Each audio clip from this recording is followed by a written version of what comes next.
அஸ்ஸலாமு அலைக்கும் வரஹ்மத்துல்லாஹி வபரகாத்துஹு. அல்லாஹ் அதை குர்ஆனில் சொல்கிறான். அந்த பெண் அந்த நபி மீது ஆசை கொண்டார்கள். இந்த நபியும் நபி யூசுஃபும் அல்லாஹுடைய அத்தாட்சியை பார்க்கவில்லை என்றால் அவரும் அந்த பெண்ணை விரும்பி இருப்பார்கள். ஆனால் அல்லாஹ் கதாலிக லினஸ்ரிஃப அன்ஹு ஸூ வல் ஃபஹ்ஷா, அல்லாஹ் ரப்புல் ஆலமீன் அவரை பாவத்திலிருந்து அந்த தீய காரியத்திலிருந்து அல்லாஹ் அவரை திருப்பினான். சுப்ஹானல்லாஹ். அல்லாஹ் பாவத்திலிருந்து ஒரு அடியானை பாதுகாத்தல் அல்லாஹ் அவரை நேசிப்பதால்.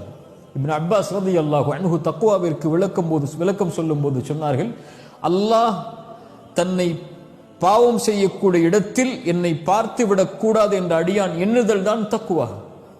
அல்லாஹ் அவரை பாதுகாப்பான் எல்லா சூழலில், வாஹிரன் வ பாத்தினன், வெளிப்படையாக மறைமுகமாக எல்லா நிலையிலும் தக்குவா உடையவர்களை அல்லாஹ் எல்லா சூழ்நிலையிலும் பாதுகாப்பான்.